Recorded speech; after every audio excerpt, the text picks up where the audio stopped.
Salam sepak bola, salam sehat dan salam sejahtera kepada teman-teman netizen atau warganet yang merupakan viewers, subscribers dan juga supporters dari channel YouTube Bola Bung Binder, serta yang tentunya merupakan pecinta, penggemar dan juga penggila olahraga sepak bola.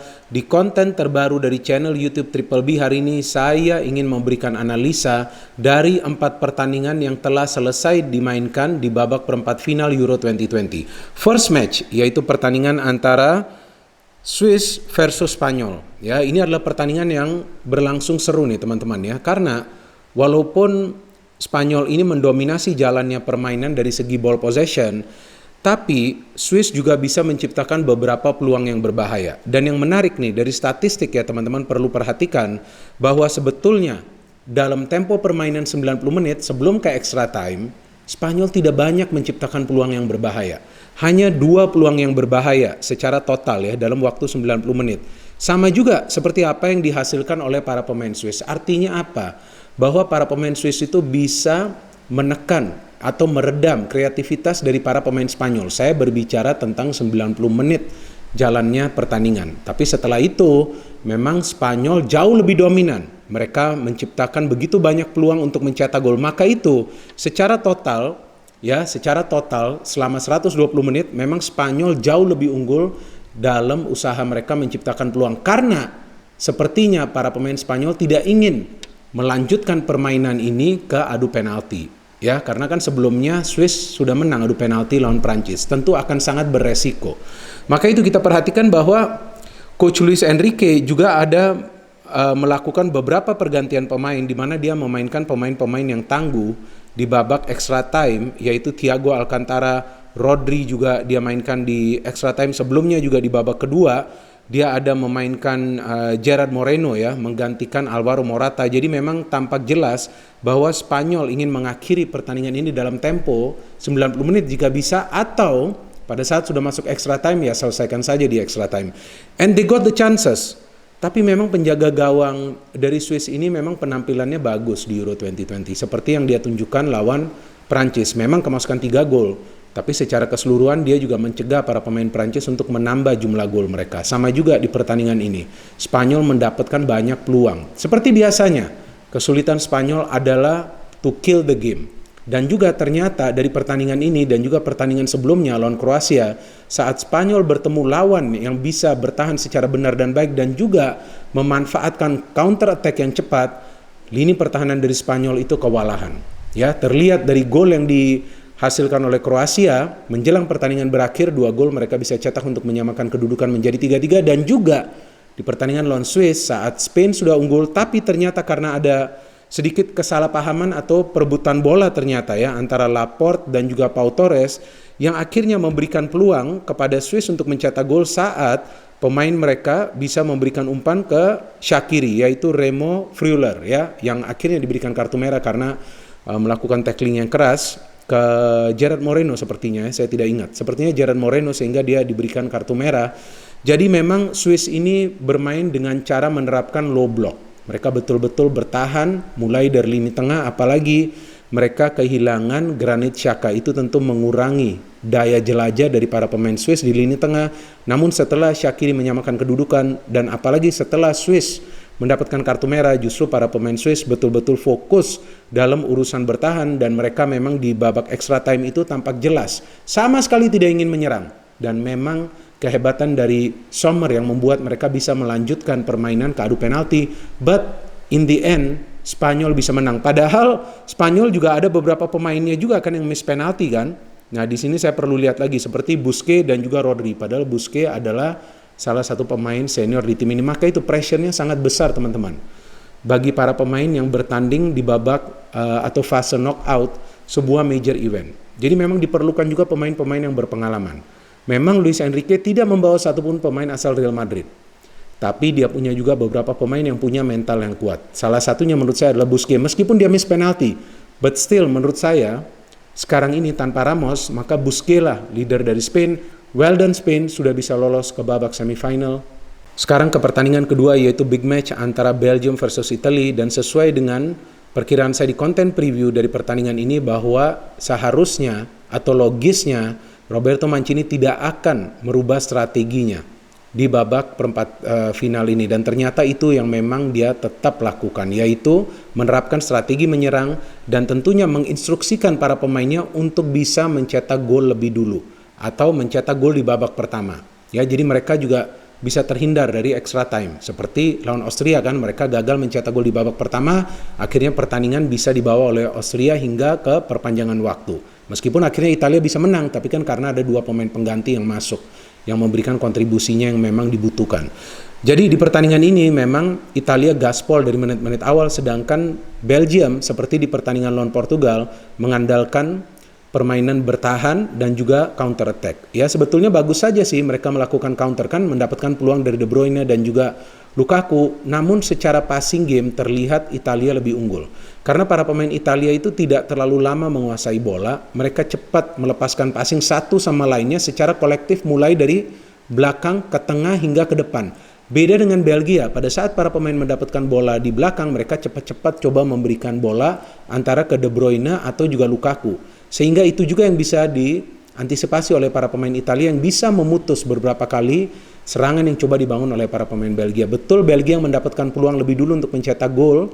Sebelum Italia bisa mencetak gol pertama, De Bruyne, what a great shot and what a great save from Donnarumma. Ya, sayang juga Milan harus kehilangan Donnarumma yang akan pindah ke PSG. Dia bermain sangat bagus di Euro 2020 sejauh ini, dan kemudian peluang dari Lukaku juga bisa di save oleh Donnarumma sebelum akhirnya Italia bisa mencetak gol, meskipun ada gol yang dianulir karena memang offside, tapi mereka bisa mencetak gol melalui Barella yang melakukan aksi individu dan shooting yang keras. Kemudian Insigne juga melakukan aksi individu dan tendangan melengkung yang menurut saya dia coba untuk menempatkan bola ke pojok kiri, ya, posisi penjaga gawang dari Courtois. Sebetulnya sudah dibaca oleh Courtois, tapi memang bolanya melengkung dan berhasil mengubah skor menjadi 2-0 sebelum akhirnya melalui aksi individu dari Jeremy Doku yang menurut saya ini pemain yang vital ya dalam pola permainan Belgia di pertandingan ini untuk mengandalkan counter attack. Ya, dia dilanggar oleh Di Lorenzo dan kemudian Lukaku bisa mencetak gol melalui penalti. Dan ternyata setelah itu kita tahu bahwa Italia lebih sering mengandalkan permainan cepat pada saat mendapatkan bola, artinya mereka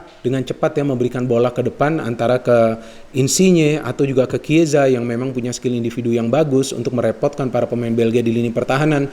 Dan Belgium cannot create too many chances in the second half, dan mereka justru terbentur oleh tembok pertahanan dari Italia yang sebetulnya mengandalkan 2 pemain veteran ya, Chiellini dan juga Bonucci. Kenapa Chiellini dan Bonucci ini bisa bermain bagus? Karena mereka mendapatkan backup dari kedua fullback mereka. Meskipun 2 fullback mereka ini sering maju, tapi mereka bisa turun dengan cepat, dan Verratti salah satu pemain yang menurut saya bisa mengawal gerak-gerik dari De Bruyne, dan dia menyulitkan De Bruyne ya untuk bisa memberikan kontribusinya di pertandingan ini. And finally Italia bisa lolos ke babak semifinal, dan kita akan menunggu nih ya big match di semifinal, yaitu Italia versus Spain, teman-teman. Dan perbedaannya antara para pemain depan dari Belgia dan juga Italia, yaitu para pemain Belgia di depan lebih sering menunggu bola atau terlalu lama menguasai bola. Tapi dari Italia ya mereka juga mengandalkan skill individu mereka, mengandalkan teknik permainan, dan juga lebih cepat mengalirkan bola satu sama lainnya. Sehingga secara permainan memang terlihat bahwa Italia lebih unggul dibandingkan Belgia dari segi ball possession, bahkan dari jumlah peluang yang bisa mereka ciptakan selama jalannya pertandingan selama 90 menit. And now kita akan bahas match ketiga. Ini adalah duel antara 2 tim kuda hitam, Ceko versus Denmark, yang saya perkirakan seharusnya Ceko bisa lolos, tapi ternyata Denmark bermain dengan strategi menyerang sejak dari awal, walaupun strategi menyerang mereka sedikit berbeda, tidak seperti lawan Wales di mana mereka lebih sering melakukan passing di lini tengah, kemudian mengandalkan 2 wingback untuk cepat melakukan counter. Tapi di pertandingan lawan Ceko ini mereka lebih sering memberikan direct pass atau long ball passing antara ke Dolberg atau Damsgaard atau juga ke Braithwaite. Dan 2 pemain di tengah, Delaney dan juga Højbjerg, terus berada di posisi mereka. Dan 2 wingback tidak selalu aktif menyerang, tapi pada saat mereka menyerang, mereka selalu merepotkan para pemain Ceko. Ceko tampaknya tidak langsung panas, sehingga mereka kemasukan gol melalui corner yang menurut saya itu adalah soft goal. Ya, tidak ada pengawalan sama sekali ke Delaney. Dan early goal itu seharusnya juga bukan berarti ya menyulitkan Ceko untuk menyamakan kedudukan, tapi sayangnya mereka tidak bisa improve. Mereka lebih sering mengandalkan permainan dari sektor wing, coba untuk mengirimkan crossing yang bisa diantisipasi ya dari duel-duel udara antara Kjaer atau juga Christensen. Dan Denmark bisa mencetak gol kedua, gol yang bagus menurut saya itu yang dicetak oleh Dolberg ya, umpan yang diberikan begitu baik oleh Maile ya, umpan yang melengkung, dan ada Braithwaite tapi lewat dari Braithwaite dan Dolberg bisa mengubah skor menjadi 2-0 sebelum akhirnya di babak kedua di menit-menit awal Schick bisa mencetak gol untuk memperkecil ketertinggalan dari Ceko, tapi tentu itu tidak cukup meskipun Ceko kemudian mendapatkan beberapa peluang lagi untuk mencetak gol nih teman-teman ya. Kita tahu bahwa mereka mendapatkan banyak peluang di babak kedua, bahkan di injury time ada satu peluang yang hampir saja mereka mencetak gol, tapi juga memang kita tahu bahwa Denmark diperkuat oleh Kasper Schmeichel yang memang formnya stabil. Betul, Schmeichel ini kemasukan gol juga cukup banyak di Euro 2020. Tapi saya pikir dia juga dalam sebuah pertandingan sering melakukan saves yang krusial seperti yang dia lakukan di pertandingan lawan Republik Ceko. Jadi memang ini adalah kemenangan yang pantas bagi Denmark karena mereka tahu apa yang mereka perlu lakukan. Mereka perlu mengirimkan bola-bola melewati lini tengah dan juga lini pertahanan dari Ceko, dan itu yang membuat mereka superior di babak pertama. Dan memang sangat penting sih bagi sebuah tim mencetak gol cepat, kalau perlu lebih dari satu di babak pertama. Seperti apa yang dilakukan oleh Italia, itu juga yang dilakukan oleh Denmark, dan memang skor akhir dari kedua pertandingan tersebut kan juga sama. Italia menang dengan skor 2-1 dan Denmark menang dengan skor 2-1. And now to the final match dari babak perempat final Euro 2020, Inggris versus Ukraina. Saya memang perkirakan bahwa Inggris akan menang dengan susah payah lawan Ukraina, dan itu adalah perkiraan yang logis teman-teman, karena kali ini Inggris akan bermain di luar Inggris, bukan di Stadion Wembley lagi, tapi di Stadion Olimpico Roma di Italia. Namun ternyata Inggris bisa menang telak dengan skor 4-0. Harry Kane mencetak 2 gol, Luke Shaw bermain luar biasa, Sancho bermain baik, Mason Mount bermain bagus, kemudian Harry Maguire bisa mencetak gol, dan juga Henderson bisa mencetak gol keempat bagi Inggris. Dan fakta yang menarik bahwa Jordan Henderson adalah satu-satunya pemain yang sekarang berada di skuad Inggris yang masih bertahan sejak pertama kali bermain bagi Inggris di major event di Euro 2012, dan dia bisa mencetak gol perdananya ya bagi tim nasional Inggris. Jadi ini adalah kemenangan yang spesial tentunya bagi tim nasional Inggris. Dan juga jangan lupa ada banyak pemain-pemain muda sekarang di skuad Inggris yang bersinar di Euro 2020 ini. Meskipun seperti yang saya tegaskan sebelumnya bahwa Inggris belum menjadi finish product atau tim ini belum matang, masih dalam proses. Namun berkat pelatihnya yang menurut saya ini jenius, Inggris bisa terus melangkah di Euro 2020. Dan Inggris membuktikan bahwa mereka bukan hanya bisa menang di kandang sendiri. Mereka bisa menang di luar kandang dan dengan skor yang telak. Itu tidak mudah teman-teman. Lawan Ukraina yang kita tahu punya disiplin tinggi dalam urusan bertahan. Dan bedanya Ukraina kali ini tidak bermain dengan high pressing, tapi mereka mengandalkan deep defending, dan mereka juga tidak melakukan man marking. Ya, padahal kita tahu bahwa pergerakan para pemain Inggris yang di depan kan mobile, mulai dari Sterling, Mason Mount, dan juga Sancho, plus Harry Kane. Dan itu yang mengakibatkan Ukraina banyak kemasukan gol, dan Ukraina juga memang mendapatkan beberapa peluang, tapi kita tahu bahwa Jordan Pickford formnya lagi bagus-bagusnya di Euro 2020 ini, dan dia menjadi penjaga gawang pertama dalam sejarah European Championship yang tidak kemasukan gol secara berturut-turut dalam 5 pertandingannya. So this is a very spectacular win for England, dan saya perhatikan bahwa kehebatan Southgate ya di Euro 2020 ini adalah dia berani mengubah formasi, berani menurunkan pemain-pemain yang berbeda dalam beberapa pertandingan, tetapi dia juga tetap ya stick to the plan. Artinya plannya adalah bermain secara organized, bermain secara berhati-hati, bermain rapi. Jadi jika teman-teman cermati bahwa Inggris ini jarang kehilangan possession, mereka bisa bagus membangun serangan dari belakang hingga ke tengah sampai ke lini depan, dan itu yang membuat permainan Inggris itu sekarang ya kalau kita perhatikan justru berjalan menarik, karena mereka juga ternyata bisa bermain the passing game.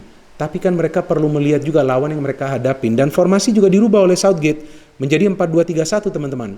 Nah ini kan berbeda dari sebelumnya mereka lawan tim nasional Jerman. Berbeda juga pada saat di fase grup. Tapi England can still win. Dan saya melihat peran besar dari Luke Shaw di pertandingan ini yang memberikan 2 assist, dan juga peran dari Raheem Sterling yang tidak egois.